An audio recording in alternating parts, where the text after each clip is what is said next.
Ujumbe wetu unaweza ukauandika, unaitwa jinsi ya kushindana na kushinda vita za kiroho. Jinsi ya kushindana na kushinda vita za kiroho. Jinsi ya kushindana na kushinda vita za kiroho. Kitabu cha Wakorinto wa pili sura ile ya 10 na mstari wa 3. Biblia inasema, nasoma kwa jina la Yesu: ingawa tunaenenda katika mwili, hatufanyi vita kwa jinsi ya mwili. Maana silaha za vita vyetu si za mwili, bali zina uwezo katika Mungu. Hebu sema, silaha zetu zina uwezo katika Mungu. Rudia tena, sema, silaha nilizo nazo zina uwezo katika Mungu. Maana nje ya Mungu hazina uwezo. Kwa maana nyingine, yani kwa lugha nyingine ni kwamba nje ya Mungu hazina uwezo. Lakini anasema zina uwezo katika Mungu hata kuangusha ngome. Zina uwezo, silaha za vita vyetu zina uwezo kupitia Mungu hata kuangusha ngome. Tukiangusha mawazo, na unoti ile neno mawazo, lipigie mstari kabisa katika akili yako na katika maandishi yako, kwa sababu nitakueleza kitu kuhusiana na mawazo.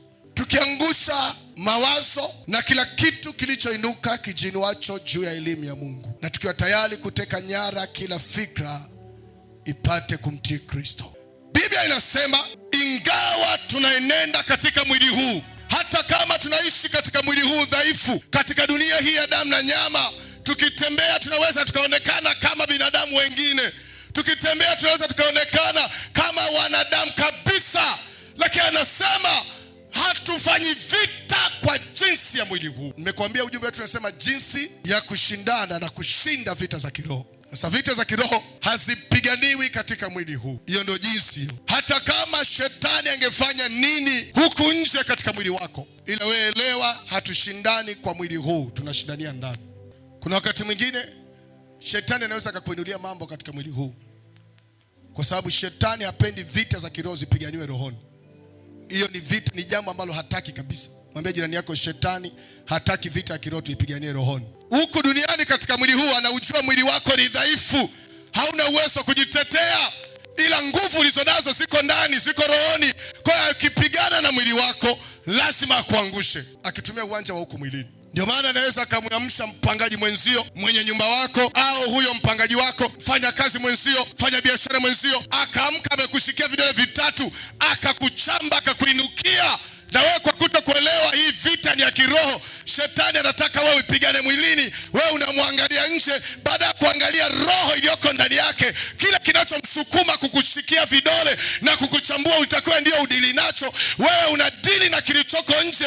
Vita za kiroho hazipiganiwi mwilini, vita ya kiroho inapiganiwa ndani. Bado hujaelewa. Kuna mambo yanaweza siende sawa kwenye biashara yako. Kuna vitu unaviona vijakaa sawa. Shetani anataka wewe uvitazame kwa jinsi ya mwili na uanze kuipigana vita hiyo kwa namna ya mwili, uanze kupambana kwa namna ya nje.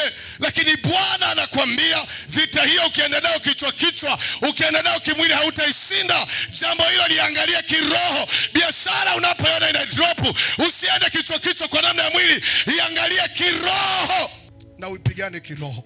Ndoa yako ukiona imeanza kuibukiwa na maneno, kuna vurugu, mume wako kuna namna mnatupiana, geuka, ingia rohoni. Afya yako ukiona inashambuliwa, toka mwilini, ingia rohoni, mpeleke katika uwanja wa vita. Peleke huyo aliyeiweka vita, aliyeleta vita hiyo, mpeleke uwanjani. Na wakati mwingine achana na mbwa.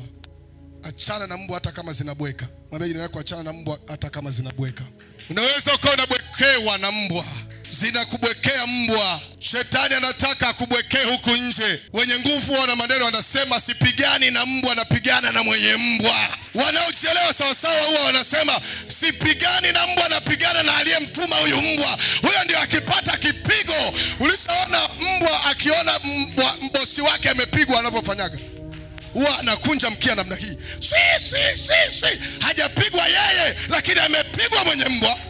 Utaona mbwa naye anakunja mkia, anatafuta pa kwenda kujificha. Bwana Yesu asifiwe sana. Sasa ukiwa unaiangalia vita nje na ukataka kupambana na wanaobweka bila kujua kwamba nyuma yao kuna aliyewatuma, kuna roho ndio ina kiburi inayompa huyo abweke, huyo anayebweka anabekwa kwa kiburi cha mbwa. Kama huelewi kwamba huyu anabweka kwa kiburi cha roho iliyoko nyuma yake. Anayetakiwa kushughulikiwa ni ile roho iliyoko nyuma yake. Huyu anayebweka hutamuona. Oh my God, my Lord, my God, my Lord. Ananielewa hata mmoja aseme amena. Leo atapigwa kwa jina la Yesu aliye hai. Nataka utoke mwilini. Hilo jaribu lako, hiyo vita unayoipigana, hilo tatizo lako, nataka utoke mwilini, uanze kuingia rohoni. Jambo hilo ni la kiroho katika jina la Yesu aliye hai. Gonga bega la jirani yako, ambie vita yako ni vita ya kiroho. Acha kudanganywa huku mwilini. Acha kupotezewa muda huku mwilini. Ukitaka kuishinda hiyo vita, twende rohoni, tukawashughulikie rohoni. Hiyo vita ni ya kiroho. Huo ndio uwanja ambao shetani anauogopa. Huo ndio uwanja ambao shetani hataki mtu aende. Leo tunaenda rohoni kwa jina la Yesu aliye hai. Piga kelele, sema amen. Walio na roho Bwana peke yao waitikie kwa sauti kuu, sema amen. Nimesema walio na Roho Mtakatifu peke yao. Walio na Roho Mtakatifu, kama wewe umo sawa, lakini kama haumo nyamaza kimya. Nasema na walio na Roho Mtakatifu peke yao, piga kelele, sema amen. Sasa kwa nguvu hiyo ya Roho Mtakatifu tutakwenda rohoni, na huyo anayefanya vita rohoni leo atapigwa, atachakazwa katika jina la Yesu aliye hai. Tutawapiga, tutawashinda, tutawachakaza katika jina la Yesu aliye hai. Naomba unisikilize. Biblia inasema, Mungu anamwambia Yehoshafati, vita hii sio ya kwenu, vita hii sio ya kwenu, vita hii ni ya Mungu aliye hai. Wanaojaribu kushindana wewe, nataka uelewe kwamba hii vita unapaswa kumkabidhi Bwana na uambie maadui, hii sio vita yangu, hii vita nampelekea Bwana. Atakayepigana ni Mungu aliye hai. Mimi sitasimama, lakini Bwana atasimama katika jina la Yesu aliye hai. Nasema na kila aina ya vita inayopita katika maisha yako. Usiseme mchungaji, mbona mimi vita yangu ni ugonjwa. Huo ugonjwa unaupeleka rohoni, unasema usishughuliki nao. Hii ni vita ya kiungu. Hii ni vita ya Bwana, nampelekea Bwana apigane. Hii biashara kama haiendi, hii vita ni vita ya Bwana katika jina la Yesu aliye hai. Anaelewa na aseme amena. Usipoelewa mambo haya na kanuni hizi, nilikwambia ulimwengu wa roho unaongozwa na vitu vikubwa vitatu ambavyo ni maagano, sheria na kanuni. Ukiwa unasema tu kwamba mimi nampenda Mungu, namjua, lakini usipozijua kanuni zake, bado unaweza usiende kokote. Ukisema tu namjua Mungu, nampenda, usipokuwa committed naye kimaagano, usiposhikamana naye kimaagano, kuna mahali unaweza usifike. Leo nakufundisha kanuni za kushinda vita. Lolote linalokuja huku nje, usiliangalie kwa jicho la nje. Wewe lipeleke rohoni. Shetani ni muoga kule rohoni. Shetani ni muoga kule rohoni. Nilikwambia shetani ana tabia ya kutengeneza urafiki na mwili. Kule rohoni anajua mamlaka alishanyanganywa. Alikuwa na mamlaka ya kiroho huko zamani, lakini mamlaka kule rohoni alinyanganywa. Na kwa sababu hiyo huwa anataka kutumia mwili wetu sisi huku nje katika mwili kujirejeshia mamlaka kupitia sisi. Autishe mwili wetu, anataka kuletea hofu, ainue jambo zito ili tukiliangalia katika mwili tuhofie, alafu tujikute tunakabidhi maisha yetu kwake. Tunamuogopa, tunaona kwamba hili sasa linaniua. Ingia rohoni ndio utajua kwamba hilo halikuui. Sikiliza, shetani ni mtaalamu wa kupanga vita, lakini hajui kutimiza vita, hajui kukamilisha vita. Akikucholea mcholo leo wa kukuua, wajaribu zito, anaweza akakucholea mcholo. Unajua kitaalamu vita zote zina wacholaji wa mcholo. Ukisikia leo Marekani wako Irani wanapigana vita, hawakuingia kichwa, kuna lamani zilicholwa. Kuna wataalamu, mainjinia wanaosomea mambo haya, wanaomcholea mchoro, wanamuonyesha Marekani utaingilia hapa na utakuwa hivi, vita hii itakugharimu kiasi kadhaa, itakugharimu hili na lile, na itachukua siku kadhaa. Huwa kuna wanaochola hiyo michoro kitaalamu. Sasa shetani naye ana wacholaji wake wa michoro, ana wataalamu wanaomcholea kwamba huyu ukitaka kumvamia umweze, mchoro ni huu hapa. Wanaona kabisa kwa mchoro huo huyu mama hatoboi. Kwa mchoro huo kanisa la Pastor Mose basi ndio linaishi hapa. Kuzimu imemcholea huo mchoro, watu wote wanalia machozi. Huyu jamaa ni mtaalamu wa kuchola michoro, lakini tukiingia naye uwanjani huwa anapigwa kivyepesi kuliko kawaida. Usitishwe na kilichoinuka mbele yako, kinachoinuka kwa nje na jaribu hilo liloinuka na majina yake. Wewe ingia rohoni. Huyu jamaa ni boya, huwa anapigwa kivyepesi, na waliojawa Roho Mtakatifu wanampiga kivyepesi katika jina la Yesu aliye hai. Anaelewa na aseme amena. Sema huu ni mchoro tu. Mimi sidili na mchoro, na kwenda kwenye uhalisia katika jina la Yesu aliye hai. Yaani sitaki kuangalia michoro iliyocholwa, wamekuinulia ugonjwa, wamekuinulia haya kukataliwa, ndoa inaelekea kuvunjika. Huo ni mchoro tu. Mimi nataka twende kwenye uhalisia, tuingie rohoni.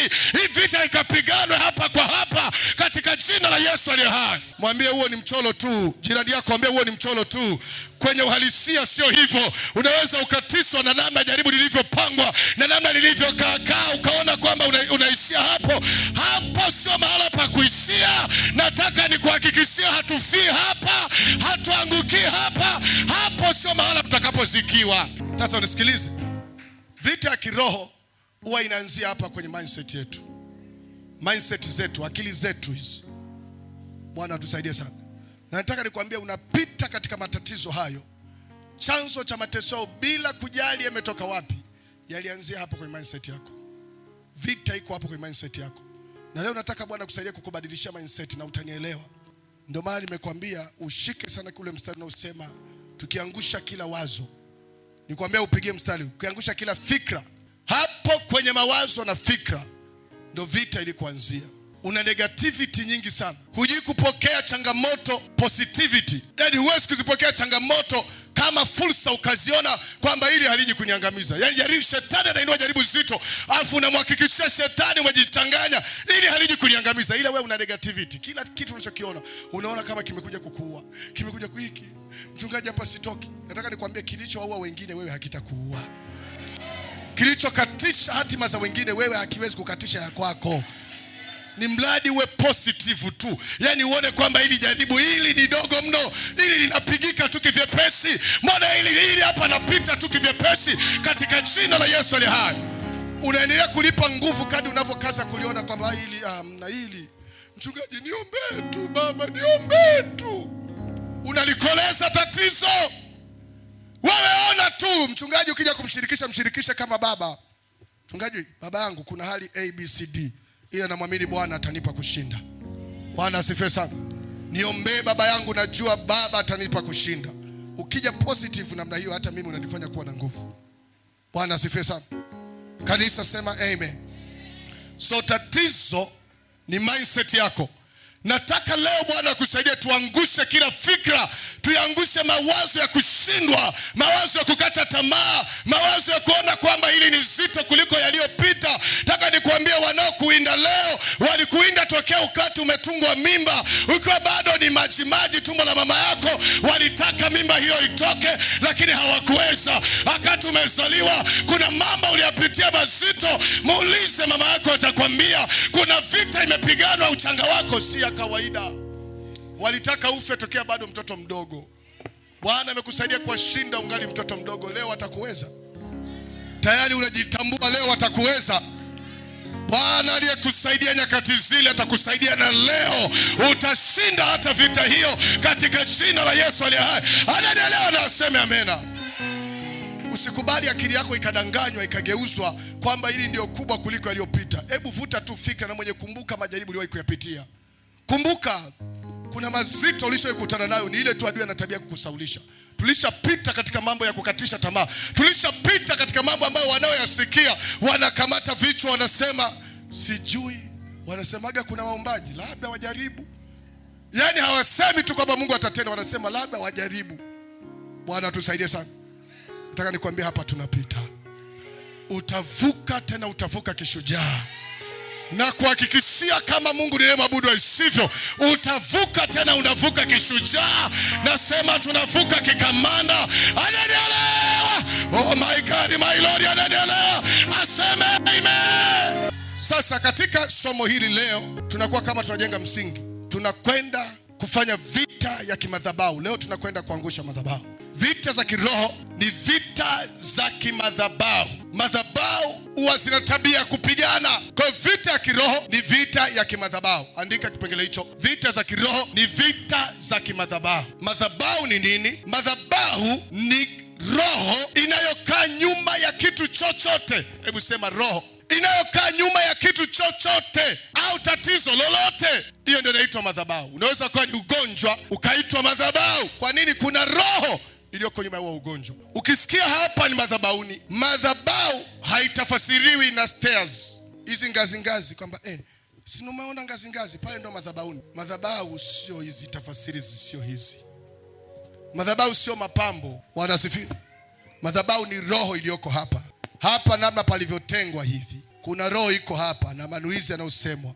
Kila siku unavyozidi kuongea kwamba naenda madhabahu ya urejesho, hiyo roho inayoitwa urejesho ndio inakaa hapa. Bwana asifiwe. Niliwafundisha nikawaambia ulimwengu wa roho hauwezi kufanya shughuli zao hapa katika ulimwengu wa nyama. Unanisikiliza? Mimi najaribu kukwenda taratibu ili unielewe. Ulimwengu wa roho hauwezi kufanya shughuli zao ukafanikisha kuzikamilisha katika ulimwengu huu mpaka upokee malighafi kutoka duniani. Kama vile unavyoona gari haiwezi kutembea bila mafuta.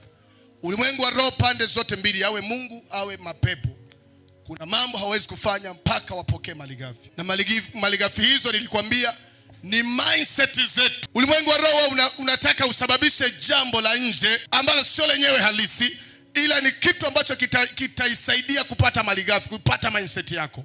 Kanaweza kaje kaupele, kale kaupele sio kanakuja kukuua. Kanatafuta malighafi. Ni mapepo yanatafuta malighafi. Wewe ukikaangalia ukaona upele, si nitakuwa ndo nimelogwa hivi, au ni pale nilipo kanyaga pendo uchawi ameniwekea. Akili shetani haihubiri kiamini kwamba ule upele kuna jambo fulani limefanyika, ile nguvu inainuka. Mindset yako. Bwana tusaidie sana. Sababu ulimwengu wa roho anataka vile unavyolitazama jambo na kulichukulia. Hiki kitambaa kinaweza kuwa kitambaa cha ajabu, kinaweza kikafufua na kinaweza kikaua. Hiki nikibadilisha tu namna kukitazama na kukichukulia. Ulimwengu wa roho kitu chote kile unavyokitazama na kukichukulia, ule mtazamo wako huwa unainua nguvu ya kiroho juu ya hicho kitu. Ule mtazamo wako unainua nguvu juu ya hicho kitu. Mapepo yanajileta na kivaa kulingana na mtazamo wako.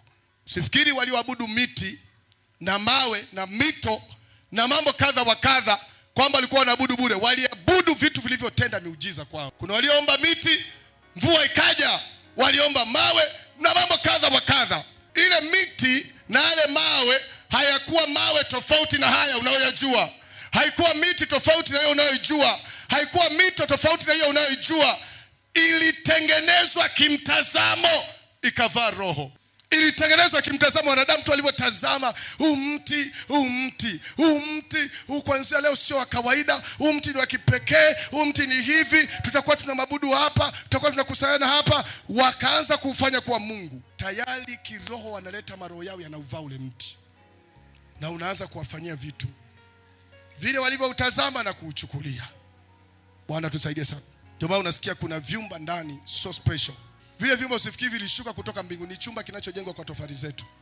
Ila ukisha kiweka tu maalum kwamba hiki ni madhabahu kuanzia leo. Aiza umempa shetani, umekifanya watu wasiingie huko ndani, kuna maelekezo atakupa kaweke huko ndani, akikupa ukaweka kile chumba ujue sio cha kawaida. Atakaingia huko atakutana la kukutana. Na wa Mungu hivyo hivyo, kuna vyumba wamejikatia majumbani kwao, anakiweka wakfu kwa Bwana Mungu wake, anasema chumba hiki nimekifanya kuwa chumba cha Mungu wangu. Hapa tutakuwa tunakutana Mungu wangu. Hapa ndio mahali ambapo nitakuwa nikiwa na jambo na kuja napiga magoti mchomani kwangu nalia na muita Bwana. Kile chumba kinageukaga madhabahu. Bwana tusaidie sana.